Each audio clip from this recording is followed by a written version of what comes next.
Greetings, viewers. I bring solemn news. The previous presenter, Hieronymus Hogsap, has died of wood poisoning. But do not fear, 30 plus YouTube subscribers, for I am Baronimus Bogsap Hogsap, his less hairy brother and last heir to his wood carving empire, and I am here to continue his work as presenter of How to Chainsaw Wood Carve.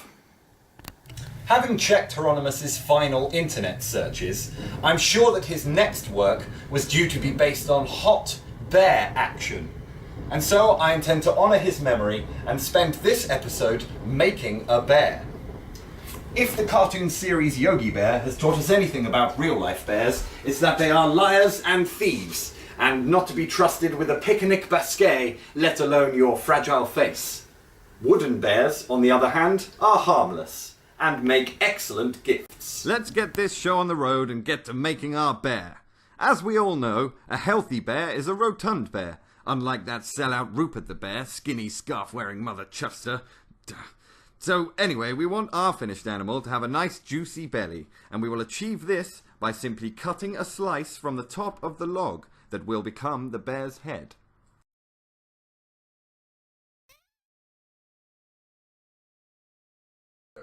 The next thing we need to do is cut in a step towards the back of our log. Doing this, we begin to create the area that will eventually become our bear's ears and the top of its head.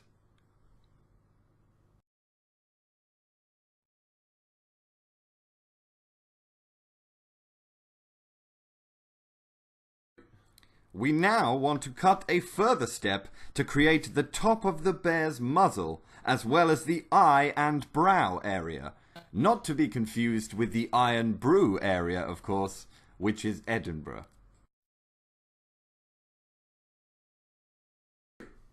For this next part, we want to cut in the rest of our bear's muzzle. Be careful when doing this, not to cut too deeply or overcut, as you risk damaging the wood that will be left behind to make the bear's face, leaving you with an ugly, thoughtless bear, not unlike Rupert the bear, who never replies to his fans' letters. So I've heard. We now want to remove the remainder of the wood around the muzzle to leave only the bear's snout. We will do this by connecting the cuts we made and removing the excess wood like a bib.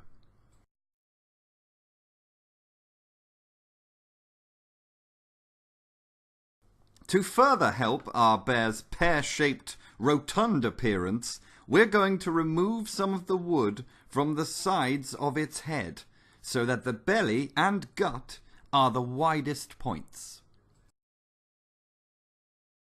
We want to loosely cut in our bare arms, as is our constitutional right as woodcarvers.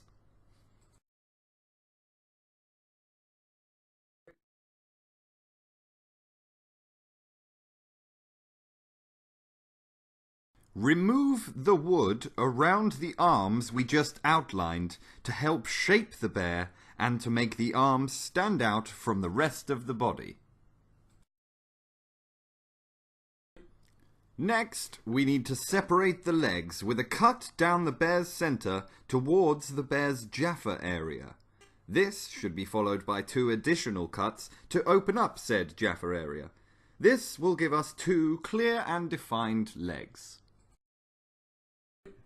Now it's time to carve in the bear's feet.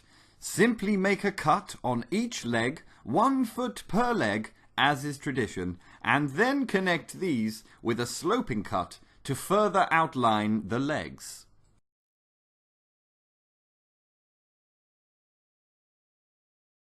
Once the feet are done, another cut on the back of the legs is next, loosely mirroring the shape we cut at the front to help define the shape of both the legs and the juicy bear belly, while at the same time freeing up a bare arse.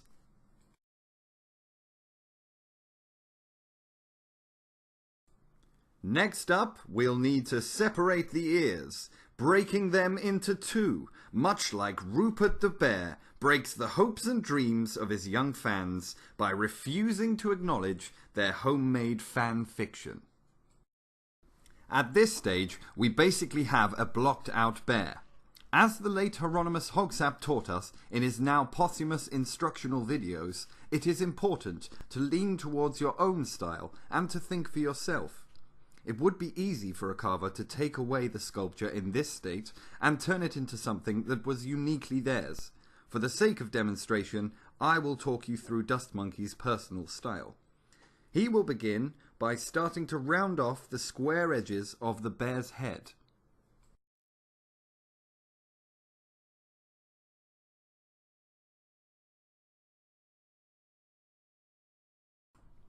In this shot, we can see the difference in shape between the side the Dust Monkey has started to round off and the side that he hasn't.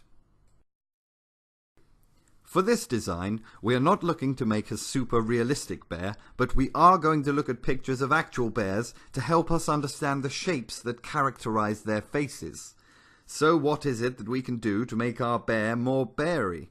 Some good features are a bib of hair from its chin to its chest, eyes that are directly either side of its muzzle, a roundness to its face, and with protruding eyebrows. Here we see Dust Monkey using the natural curve of his carving bar to make grooves in the cheeks and around the eyebrows, which need to be left high. Don't be worried about being too rough with your finish at this point, as it will all become hair effect later anyway, and the difference in the depth of your cuts will add to the finished hair effect. Let's talk muzzles. Our bear's snout needs to have a nose and a mouth added, but first we need to cut it back so that it curves inwards towards its body.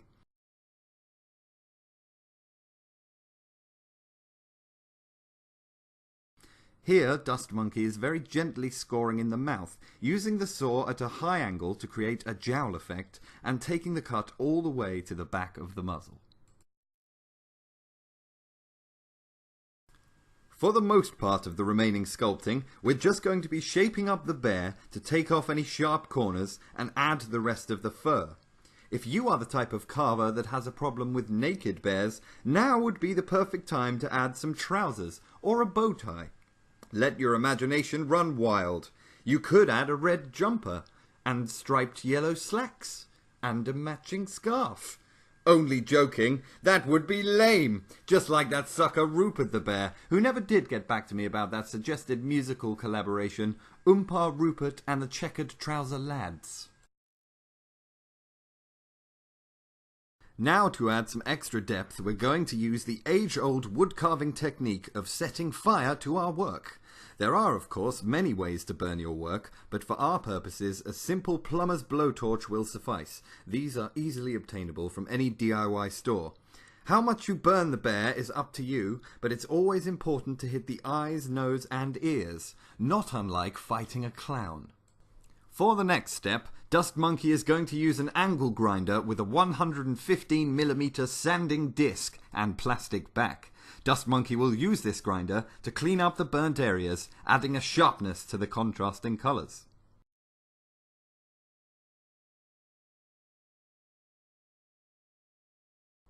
And there you have it, your finished bear. Practice these basic techniques alongside looking at pictures of other references, and you too could soon become a master of hot bear action. Well, that's it. I hope you didn't miss Hieronymus Hogsap too much. And now, to see us out, a reading from my most recent Rupert the Bear fan fiction.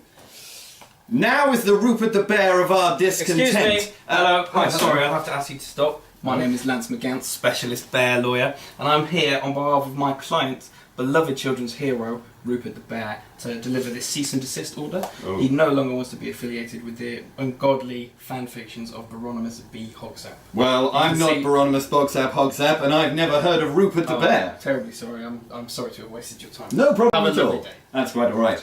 I'm Hieronymus B. Hogsap. Hey! Join me next time, and remember to rate, comment, and subscribe.